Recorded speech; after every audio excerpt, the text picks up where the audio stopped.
Hello, welcome to Bergson and the Holographic Theory of Mind, ongoing series. This is part 12, Sartres Fail on Bergson, where we take a look at Sartre's analysis of Bergson in his book Imagination. This will be, I think, interesting from the point of view of Sartre's analysis throwing light on certain concepts of Bergson, make things a little clearer.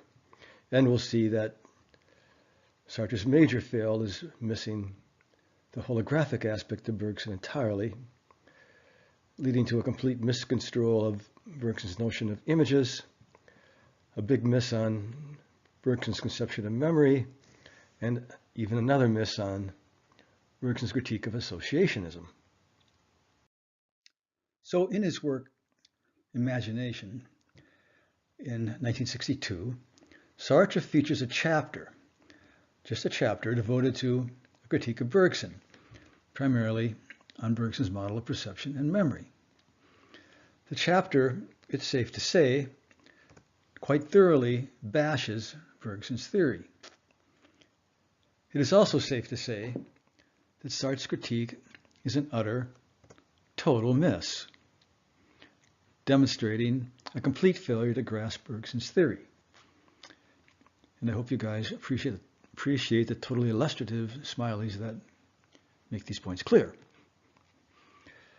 Sartre would not have been alone in this failure. Bergson's contemporaries considered his theory of perception obscure. Sartre, however, in my opinion, has the intuitions of a rock.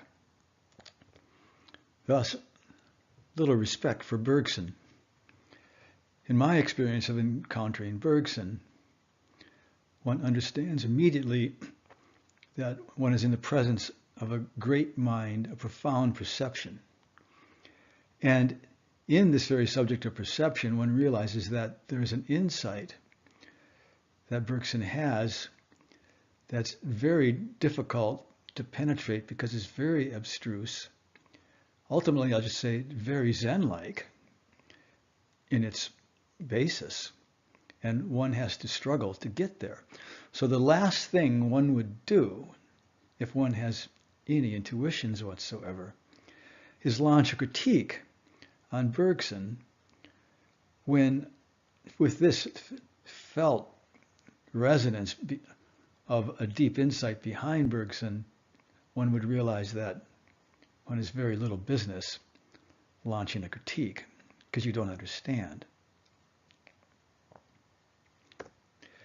So we'll begin with a short summary of Bergson's model of perception and memory, just for the sake here of making this a little bit self-contained, this number 12. And we'll see then, starting in roughly slide 13, how badly Sartre missed. So in Bergson's theory, the key, as I noted, and I'm noting where I talked about some of these things, is down at the right-hand corner in part 1 of the series. The key is in a passage in Matter and Memory in 1896. Bergson noted that no photograph of the external world is developed and found in the brain. Nowhere do we see anything like the coffee cup and stirring spoon within the brain, within the neurochemical flows. Well, now, I'll say we see a sort of a magical exception to this. I ran across this in a YouTube on perception the other day. Here's this picture of the back of the brain, the occipital area, with a nice picture of a vase there in the back of the brain.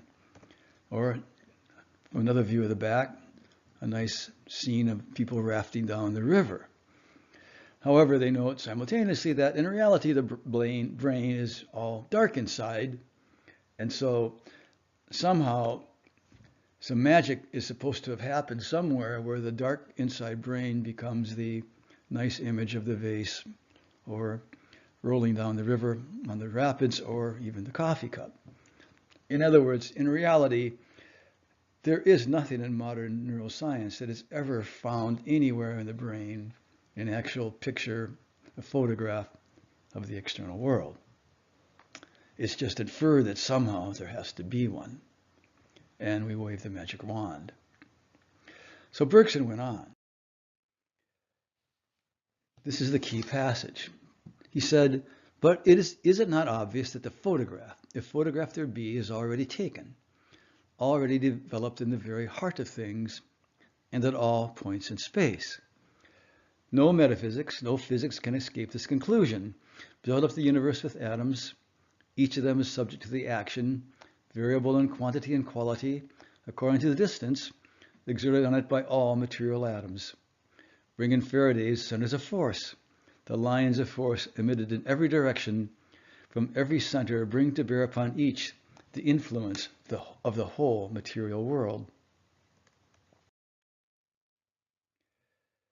So, in Bergson's thought, the universal field, the field of matter, can be considered a vast interference pattern, viewed concretely as a sea of waves, each point in the field reflecting, carrying information for every other point, for the whole.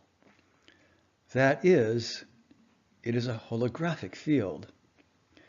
David Bohm, the physicist in 1980, in his book Wholeness and the Implicate Order, would develop this very point, this very conception that the universe is a holographic field.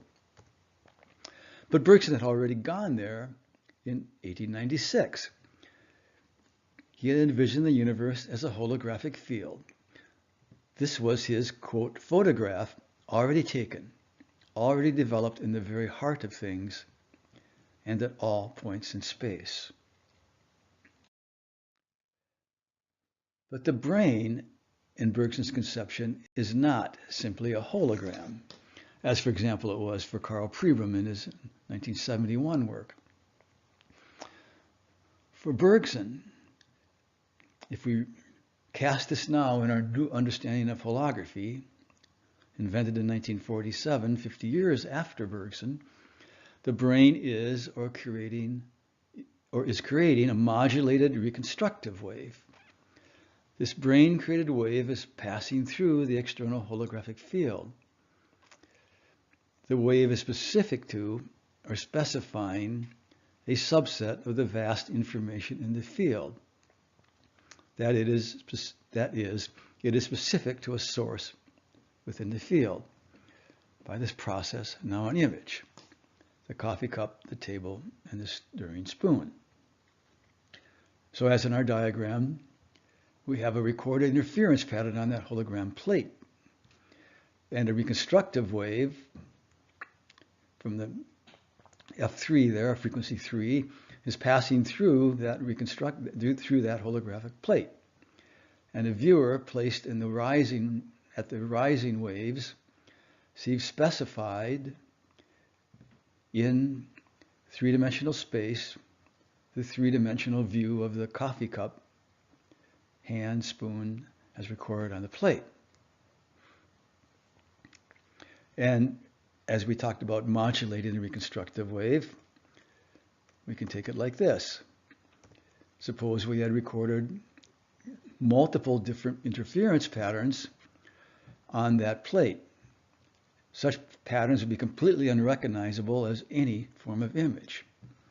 But if we beam frequency 1 through the plate, modulate the reconstructive wave to frequency 1, a cube in 3 dimensions is specified. Modulate that wave to frequency 2, we have a wine glass specified. Another one of the possible images or wavefronts specifiable from things recorded on that plate. Modulate the reconstructive wave to frequency 3, we see the cup in 3-dimensional space. And modulate the wave back to frequency 1, we're back to seeing the cube. So modulating the reconstructive wave picks out different wavefronts recorded on that plate and specifies them as virtual images. In other words, the viewer is seeing the source of the original wavefront located in depth in space. Bergson went on.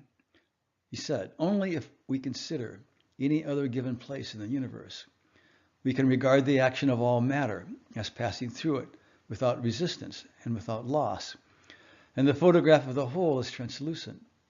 Here there is wanting behind the plate, the black screen on which the image could be shown, are zones of indetermination, that is, free-acting organisms, play in some sort the part of that screen.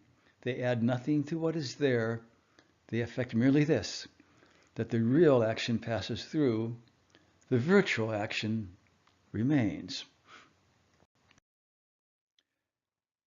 Now, unpacking that statement, the virtual action remains, in Bergson's terms, the universe is a vast field of real actions, rippling everywhere. Again, this is another take on his description of the field as a holographic field.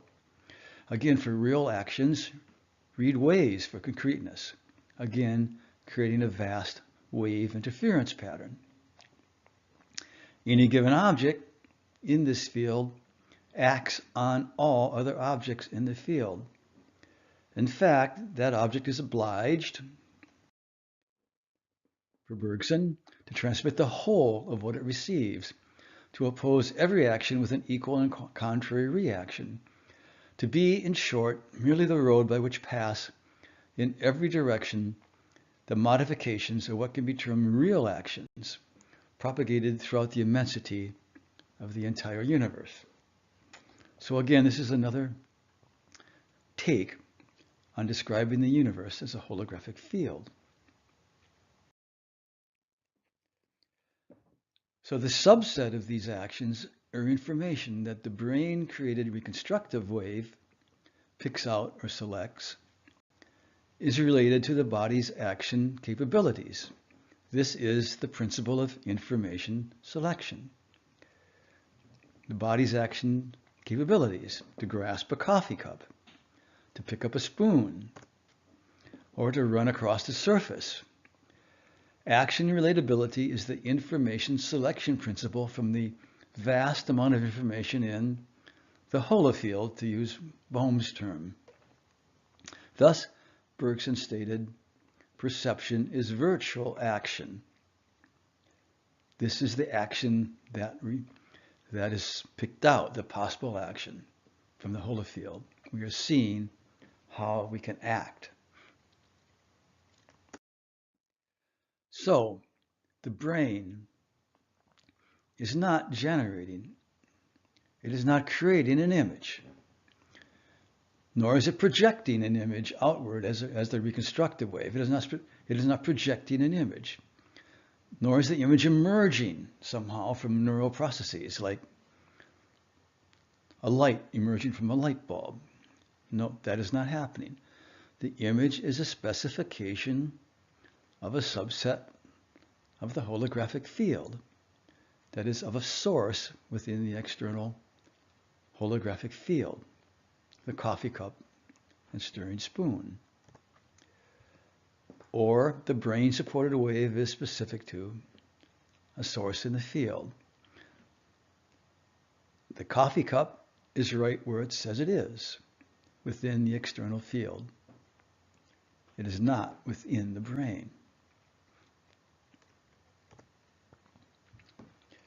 So, as opposed to the notion of the brain encoding information as that picture at the top, a standard picture of perception normally describes where receptors receive the light from the coffee cup, send that to encoders which encode the information, and then we're left with the problem of how does the brain decode that information now into the external world, back to the coffee cup.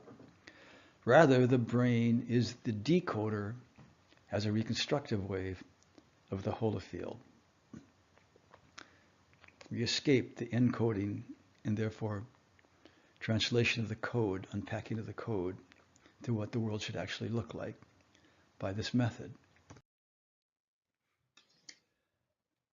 Note 2, we are not explaining how perception arises, how it arises in the brain. Rather, we are explaining how perception is limited. The holographic field is perception. because every point is aware of or reflecting the state of every other point. Thus, there's an elementary form of awareness defined throughout the field. Each instant of the flow of this field further is reflecting or reflective of all previous instants in an indivisible flow. That is, there are no true instants external to each other, where the present instant falls away into the past. Thus, there's a primary memory over this transformation, over the transformation of the field. Again, the brain as a reconstructive wave is specifying a subset of this universal perception. For the subset is now an image of a source within the field. Now for Mr. Sartre. Sartre opens with this, quote, Bergson made the universe into a world of images. Every reality has an affiliation with consciousness, is analogous to consciousness or in relation to it. Hence, we are surrounded by images. So Bergson indeed spoke of the material world as a set of images, and the entirety of the universe as, quote, the aggregate of images. As in my little picture of there, where we're surrounded by images. But Sartre here is exalting into an absolute reality, that is, the world as a collection of images. What to Bergson was only a relative reality, a reality relative to our knowledge capability, a mode, one of two, of speaking of or referring to the universal field. The other mode is the universe as a holographic field, Bergson's vast field or interference pattern of real action. And this field is non-imageable. Just as a hologram as an interference pattern or a set of interference patterns contains no images at all, not until the reconstructive wave passes through that interference pattern, so the universal field is non-imageable. In this state or form, it is inaccessible to our knowledge.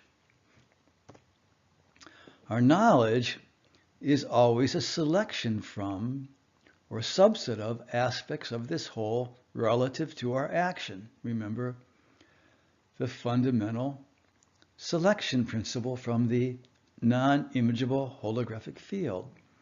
And each such selection or subset is, by this very process, as a reconstructive wave, or via the reconstructive wave of the brain, an image. This is the origin of the image mode of speaking. In other words, images are purely derivative from the holographic field, the fundamental reality. As Bergson noted, the brain is an image. The chemical flows in its neurons are images. Atoms are all images. They're all aspects of the holographic field of the whole. Thus, we have here the collection or aggregate of images. So Sartre has missed the fact that there are two modes in Bergson's thought of speaking. The one relative to our action, simply a selection of parts of the whole, namely the image mode, and the other, the more basic, the holographic mode, the non-imageable view of the universe. So Sartre has right off the bat completely missed the holographic nature of the field Bergson is envisioning, and the knowledge relative state, therefore, of the images of the multitudinous aspects of this field that all comprise our knowledge of or representation of this multifaceted field, unrepresentable in its wholeness. Each image, the garbage can, the cheese, the turtle, and on, can only be a partial specification of an aspect of the holographic field.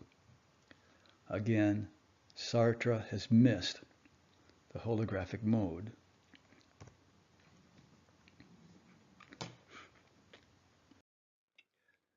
If Bergson meant his use of images in the sense that Sartre takes it, it is an absurdity. How would one possibly delineate coherently this set of images that is supposedly comprising the actual universe? I look at the stove. I see an image of a pan, an image of a cooking pot, the burners, the dials, the turkey. Are all these separate images in this universe? Or just one image of a stove with stuff, with aspects? The fact is, there is no in principle method of delineation of the set of images. And only someone with the inherent disrespect of the intellect with which he is dealing, namely Bergson's, would ever feel that Bergson could fall into such an idiocy. I could take any aspect of the stove. I could take the dials. I could take any little knobs, any little lettering, any little dents. All could become, and each could become a separate image. How would I delineate this? There is no way to specify this. Bergson would never have fallen into this absurdity. Another index of this knowledge relativeness is the fact that in Matter and Memory, in Chapter 4, Bergson emphasizes the time-scale relativity of these very images.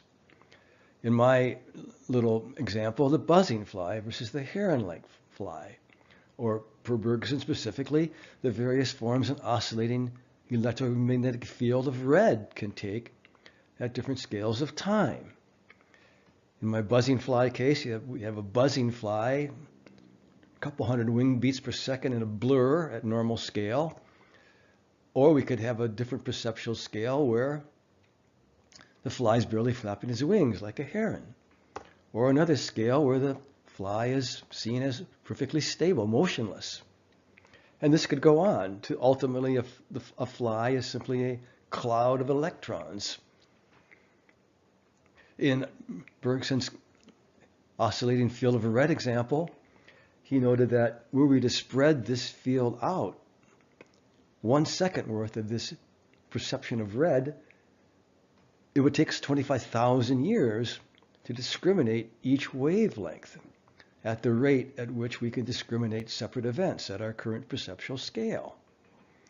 25,000 years, a vastly spread out field. But as it's perceived, that field of red at 1 second is a compression of 400 billion oscillations. Obviously, this phenomena then can be spread out across a vast dimension. Is there a separate image of red for each possible scale?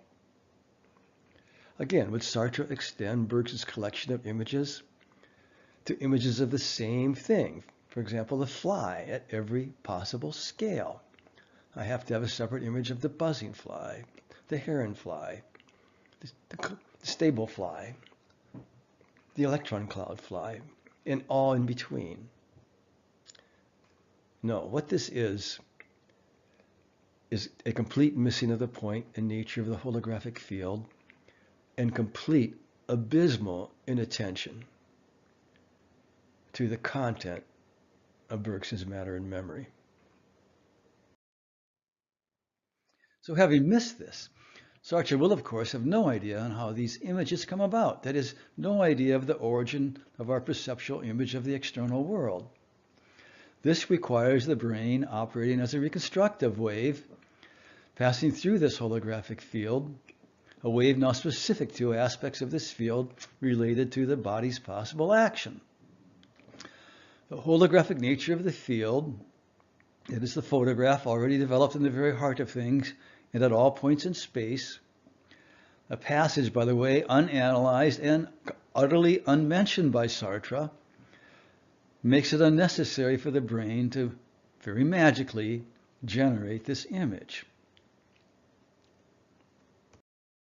But Sartre, rather, thinks that action is merely selecting an image from the absurd stock of pre-existing, interrelated, and yes, conscious, but for Sartre, also unconscious images that the field already is. That is, the field as a collection of vastly interrelated images. And the absurdity is just as absurd as that picture that I present up there. For Sartre, the body is the center, at once reflecting and darkening, that makes an actuality a virtual consciousness, transforming certain images into actual representations by isolating them.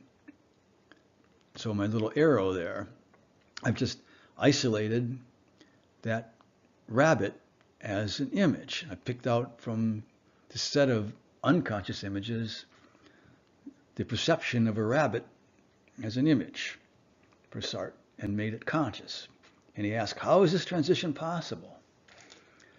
Again, a complete fail to grasp Bergson's holographic model. I mean,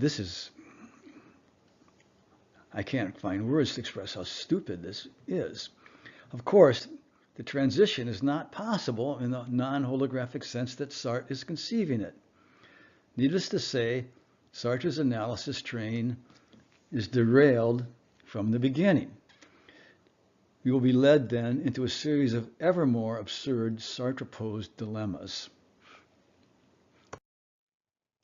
From Sartre, there is no need to derive consciousness, Bergson said, since to posit the material world is to have a collection of images. Now, truthfully, I don't even know where that statement came from. I'm not sure that Bergson actually ever exactly said this. I see many paraphrases of Bergson and Sartre that I don't recognize as Bergson.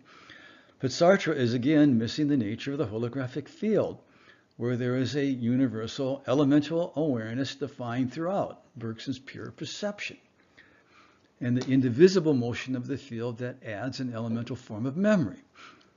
This basic consciousness at the null scale of time, that is the most minute scale of time possibly imagine, is a field property. It has nothing to do with images or conscious images, as Sartre is stating. Again, it is the holographic, non-imageable field at the null scale of time, furthermore, which is, again, not even close to the scale of buzzing flies or even hair-like flies or even stable motionless flies. It's beyond that. So we have no need of such as Sartre is describing here. Sartre goes on. There's no question of getting consciousness out of things if a thing is already consciousness in its very existence. But by a change of terminology, Bergson did not, as he thought, eliminate the problem. We still need to know how to pass from the unconscious image to the conscious image, from the virtual to the actual. Again, I'm picking out my rabbit. But this is not the problem. Sartre is starting from his ridiculous premise that I'm literally sitting here surrounded by a vast collection of images, some conscious, because I'm momentarily perceiving them, the vast majority unconscious, and I select one. Of course, this is an absurdity. But the problem is absolutely not how we pass from a set of unconscious images to a conscious image. The problem is how we derive the image of the external world from the holographic field. That is how the brain, as a reconstructive wave, is specific to a subset of this field, by this process of subset being now an image. There is no change of terminology involved here at all. There's only Sartre's complete lack of understanding of the nature of what Bergson is talking about, the role of the image term in Bergson's theory, or the image mode of reference. He's utterly incapable of grasping the true problem Bergson is solving. Sartre continues, laboring under his misconception. Quote, is it conceivable that to separate an image from the rest, again, my little arrow, now he's looking at the chipmunk, is enough to endow it all of a sudden with the transparency, the existence for itself, which makes it conscious? So now chipmunk is conscious. Or if it be maintained that the transparency was already there, can we suppose that existed neither for itself nor for any subject whatsoever? Bergson considered negligible this characteristic, essential to the occurrence of consciousness. Confusing consciousness and the world, treating consciousness as a quasi-substantial quality, he also reduced psychological awareness to nothing more than a sort of epiphenomenon, describable in its appearances, but quite inexplicable. But again, all of the above originates in Sartre's misunderstanding of the role of the image term in Bergson's theory in the first place, and Bergson's actual mechanism for conscious perception, namely the holographic reconstructive wave created by the brain. Bergson is not trying to separate an image from the rest. There are no images in the holographic field. Duh. Sartre continues. In particular, we may ask how this unconscious, impersonal consciousness becomes the consciousness of an individual subject. So focusing on the subject. How do virtually represented images suddenly manage to encompass an I, but becoming present? Bergson failed to tell us. But again, Sartre is conceiving this unconscious, impersonal consciousness as the collected set of unconscious images. His next, how do virtually represented images, question comes from this premise. It is a false question. It is not Bergson's actual starting point. We are not starting with virtual images becoming present in terms of perception. For Bergson, as I noted earlier, that is in parts 1, 2, and 3, the I gradually arises as an invariant, isolated in the matrix of constantly changing images, which are being specified in the external holographic field by the brain as a reconstructive wave. So the I, or the body, actually is a constant among the changing images. It remains the same. And the specification, as I noted, is equally a specification of a time-scaled subset of the elemental awareness defined over the entire field, and a specification of a past transformation of the field at that. Something, by the way, that Sartre totally never discusses, factors in, or has any comprehension of. So this invariant principle, the body as an invariant in this changing matrix. Well, Sartre considers this simple invariance principle tempting, but rejects it as he continues. The perception is the image, quote, brought into relation with the possible action of a certain delineant image, namely the body. But note firstly, before we continue, that this statement, as Sartre frames it, is wrong. Rather than the relation being established to a pre-existent image, it is a portion of the holographic field related to the body's possible action that is specified now as a time-scaled image. A pre-existing image is not brought into relation with the body. This is again Sartre's fundamental misconception. It's an absurdity. It's a transformation of Bergson's extremely sophisticated and prescient notion of the brain as a reconstructive wave into a complete absurdity.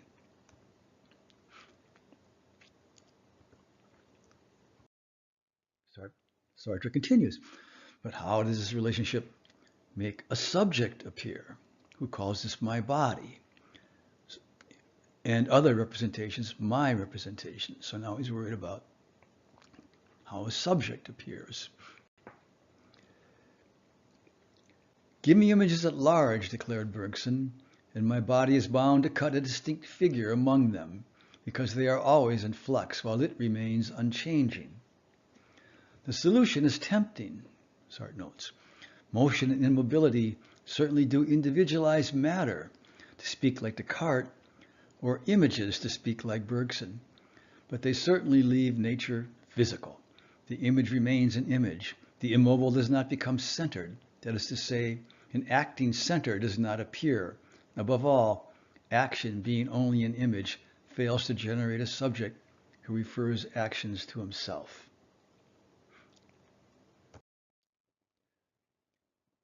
But Bergson's remark, "Give me images at large," is only his convenient use of the image mode of speaking, a body surrounded by ever-changing images.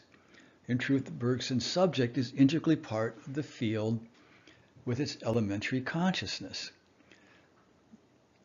The body is integrally part of this field, and the brain body is specifying a scale of time on this field. As Bergson noted in Matter and Memory, questions relating to subject and object, to their distinction and their union, must be put in terms of time rather than of space. And as I spent some time in part 3 discussing and explaining that last statement, the dynamics of the brain is establishing a ratio, E/O, external environment events, to O, organism internal processing events. The ratio establishes buzzing flies, our normal time scale, versus heron-like flies, versus motionless flies. As the picture shows on the right, with increasing energy state or velocity processes, as we increase the energy state, we move from our normal scale, arbitrarily put at 200 to 1 at the bottom, the buzzing fly of normal scale. As we increase the energy state or velocity of processes in the brain, underlying its dynamics, we'd have a specification of a heron-like fly, increasing yet more, a stable fly barely flapping his wings. All specific to possibility of action, by the way, in that scale of time. There's no true separation of objects in the material field. Our body, the fly, the field are unified. They're part of a continuum of what Bergson termed extensity, where there are no real distinct objects or divisions. Gradually lower the energy state. We're going to run this the other way. So we're going to run the arrow the other way. The fly transitions from an ensemble of electrons at top that is a very low ratio of the velocity, in other words, at a very high velocity of processes relative to the micro events of the external field, from an ensemble of electrons to our stable, like barely moving, motionless fly, looking perhaps at a shimmering oscillation of crystalline vibrations of this fly, to a heron-like fly as we lower the velocity of processes, to the buzzing being of our normal scale at our normal velocity of processes with our normal energy state. In this, subject is differentiating from object in terms of time. We started from a unity in the field of body and fly. We never break that unity, but the fly as an individualized object at a scale of time emerges with this transformation. The brain specification is simultaneously to a time-scaled form, remember, of the elemental awareness defined throughout this field at the same time. That it was the fly is part of a field that has an elementary awareness. And what we're doing is compressing this awareness, shall we say, by imposing a scale of time on this field. So subject differentiates from object in terms of time. The viewer in the holographic schema, therefore, is removed because the brain, as a reconstructive wave, is already specific to a form, time-scaled form of the awareness of the field. This is a very Zen concept. And of course, the Zen intuition was very far from Sartre's ability. So subject-object related is less differentiated in terms of time. So where is Sartre's discussion or comprehension of this principle, or of scales of time? Where is his discussion of the indivisible motion of the field and its significance?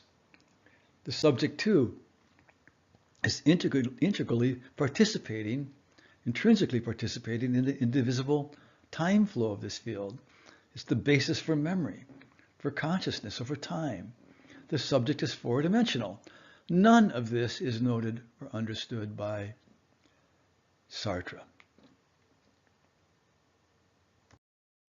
Sartre says above, in the quote in slide 25, the immobile does not become centered. Well, what is it that is immobile? Again, he's speaking of the body. That is, what is Sartre's conception of the body-brain flowing in this field over time and specifying its aspects, sources within the field? Is he thinking of something like an immobile rock? Is that his conception of the body? With things flying around it, moving around the rock? We are talking invariance here, and the registration thereof, not immobility. That is, an invariant over time is nevertheless a flowing thing. Sartre has taken the conception of transformations and invariance and turned it into motion and immobility, like an immobile rock with butterflies moving around it. This is not the same thing. So again, this is another misconception.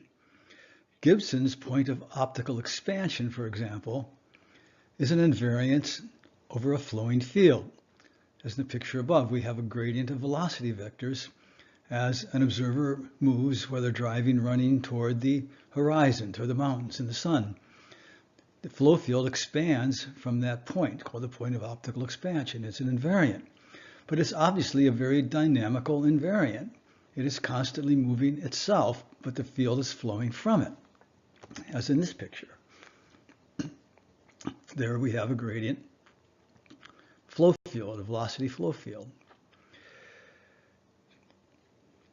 So it is an immobility in Gibson's point of optical expansion only in this sense at best. It is actually very dynamic. So to the ego can be an invariant structure registered over the flow of experience. Nevertheless, it is also dynamically changing, a dynamically changing flow itself. Sartre's statement is senseless. It is born of this misconception of a collection of images, as it were, surrounding another image that happens to be the body, like a circling, moving collection of rocks. Though he seems to have forgotten his earlier insistence here, that is, they, motion/immobility, certainly leave nature physical, that all these images are conscious. So I will not continue through the whole of Sartres' critique. There are other interesting questions here, but always seemingly interesting questions. They are seemingly, for they again derive from his basic misconceptions about the role of the image term and his very trivial, limited understanding of Bergson. I'm going to settle for a bit on how this manifests when Sartre hits the subject of memory. So as he moved deeper into the memory side of the subject, page 51 and following of his critique, Sartre is convinced that Bergson again conceived of memory as simply a collection of separate images.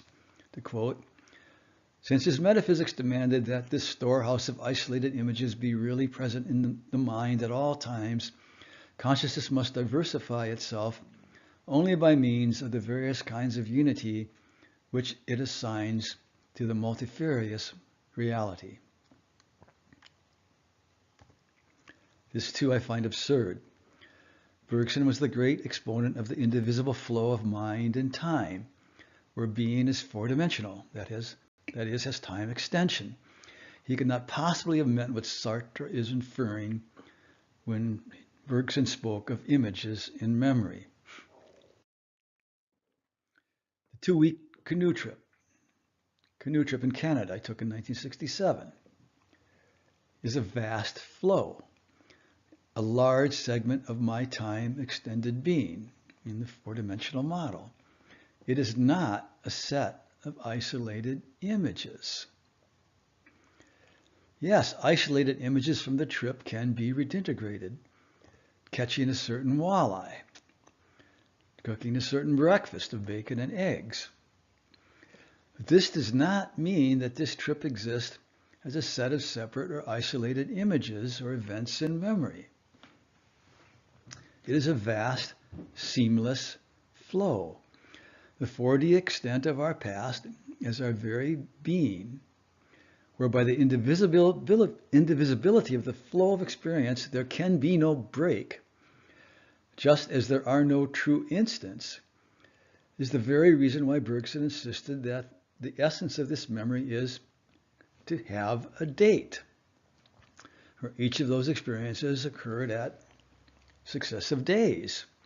Because with this flow, where there is no break, there is no way that this memory can be disordered, as I discussed relative to Sartres' critique and worry that somehow this memory is disordered.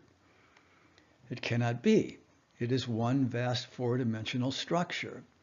Yes, we can redintegrate segments out of it arbitrarily.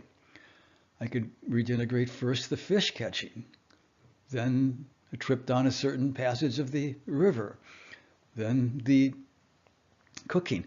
But so that it seems out of order, but nevertheless, that structure of memory of ours is intrinsically having a date.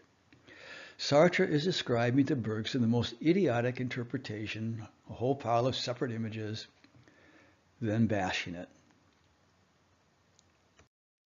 So on the basis of this complete miss regarding memory as a supposed collection of isolated images, Sartre proceeds to critique Bergson's critique of associationism. That is, Sartre is critiquing Sartre. For of course, if you have a collection of isolated images, you must end up associating them somehow. So, take the rat and the cheese. We have to associate the rat and the cheese. Or the garbage truck and the garbage can. We have to associate the two. Or the coffee stirring and the spoon. We have to associate the coffee stirring with the spoon. And this is where the absurdity becomes most manifest. As I noted, coffee stirring is a dynamically time-extended event with an invariant structure. It's 4D, in other words, and multimodal. By modality, I'm thinking of or talking of the acoustical, the optical or visual, the kinesthetic, smell, the aroma. And there are invariants that cut across all of these modes, as we shall see, or modalities. So in this event, we have a liquid always with a resistance, that is a medium. We have an instrument applying a force, and a force always, the spoon might be the instrument, usually. We have radial flow fields. We have an acoustic or auditory invariant, clinking. Normally we have other more dynamic forces involved as well. None of this event happens without all of these things being present. The forces, the medium, the instrument, the radial flow field. The event does not exist without all these. So it's not as though these parts are not integral aspects of the event. And yet what you have is associationism treating these events as though these parts are not integral aspects of an event. And this is the absurdity of associationism and its modern day embodiment. connectionism. What we have here is facets that are being discriminated from a whole event, not that have to be associated into a whole. As an example, here we have an abstract version of a neural network that would be associating all these aspects to stirring. Cream, sugar, swirl, mix, steam, hot, stir stick, splash, pour, etc. The net in another representation looks more like this, where on the left side we have an input pattern which activates the canary, the black dot, and on the right side we have the black dots of the responses that have been learned. That a canary can grow, a canary can move, a canary can fly, a canary can sing. And yet these are all integral aspects of a canary as an event, dynamic, flowing event in the first place, moving, singing, feathers, etc., flying. But connectionism thinks that they all have to be associated back again. Somehow the world has been fragmented magically, and just as in our picture up there of the images, there is no in-principle method by which to fragment the world into the first place. So if we explode this net a little bit, we have what they would be trying to do with stirring. We'd have an input pattern that would activate coffee stirring, a has relationship, say, and then we're learning to relink into this event, or as part of this event, clinking, a spoon, swirling, resistance, and any number of other things that arbitrarily and with no in-principle methodology have been isolated as parts of this event, quote-unquote parts. We would need, for example, some symbol that denoted the adiabatic ratio that's inherently involved. That is, the inherent ratio of frequency of oscillation to energy of oscillation, which is involved with stirring, or the inertial tensor, which is the momenta, angular momenta of that spoon as well, and beyond. And then we have to keep in mind, furthermore, that this learning that is going on here is by linking via multiple iterations of weight adjustments. So we have to put this all back together laboriously by adjusting the weights of this net to give the proper quote-unquote responses, where again the responses are by no in-principle method simply set out there. And then the connectionist has great fun showing that he can in fact put them back together again. And again, I would note, in reality, as this event is in fact a total whole, you change any one of these aspects. If I change the amplitude of the stirring, then the whole instantly changes.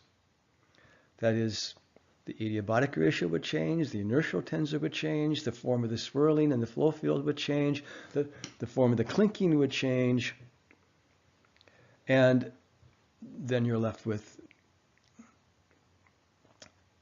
deciding how, in reality, connectionist networks even begin to represent this.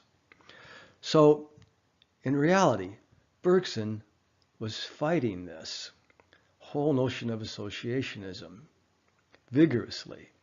It is not his vision of memory, as we have just seen in the previous slide with the canoe trip. We're talking about a seamless whole, where the canoe trip is a seamless whole, where a more defined over time event such as coffee stirring is yet a seamless whole, which can be redintegrated, and we can define aspects, but they're always arbitrary. Thus, ignoring all of Bergson's thought on the indivisibility of flow, or of the nature of duration or motion, and stuck in his own distorted notion of images, and with this sad lack of intuition, leading then to a deep lack of respect, thus never bothering to wonder how Bergson could possibly be as contradictory or illogical as Sartre deems, Sartre has the moxie to say, quote, but to no avail, for he left inert images at the heart of pure duration, like tiles in the bottom of a pool. One must begin all over again." Unquote. It is Mr. Sartre, however, who needed, to begin his analysis all over again. And so the ultimate comment: the trouble, as we have seen, is that the role of the image in perception has not been made clear. Unquote. Sartre could not penetrate Bergson's theory of perception, of time, scales of time, subject and object. He did not grasp the holographic mode. The holography was discovered in 1947, well before 1962, and he could have availed himself of the findings of science and at least tried to make the connection, perhaps. And he made no attempt, apparently, to explore the signpost Bergson left, that something far deeper was going on, and which described the existence of this mode, the holographic, of envisioning the universal field. His misguided view of what Bergson meant by images begins his whole problem. And I think there's a psychology beneath the misguided view. And unfortunately, this absurd misconception became his bludgeon to degrade Bergson's meaning at every turn. So I think I have to assign Sartre's analysis somewhere where it belongs, and we'll move on from there. So as a little postscript to this, in my opinion, philosophy has made zero progress on grasping Bergson since Sartre, or before Sartre. In reviewing Bergson YouTubes recently, which I didn't realize were out there in such volume and had received such a number of views, I ran and sampled one by someone going by technology philosopher, and she describes Bergson's perception model, and as usual we get this: the body selects images and materializes them when triggered by a stimulus. And I quote. So, in other words, we're right back to this, picking out the rabbit from this ridiculous conception of Bergson. Progress zero. And in fact, this statement / construal starts and justifies the entire critique by Sartre in reality. To my unbelief, I submitted a paper to a journal fairly recently, a philosophy journal, that should have accepted this paper. It was on Sartres Field, and Bergson is basically exactly what we've seen in this YouTube, however written in my brilliant style. And it was rejected. This is boggling to me because of the absolute zero progress that has been made. And yet we have the same set of academics who have failed to grasp Bergson for 120 plus years, who routinely exclude him even from discussions on free will, that can't be bothered to even consider this obvious clarification, which makes this conception that Sartre espouses and critiques obviously absurd. So, forgive me if I maintain my garbage can where a lot of these things belong. So next time, I'm still planning on a topic, education and the real nature of understanding, particularly subjects like physics, mathematics.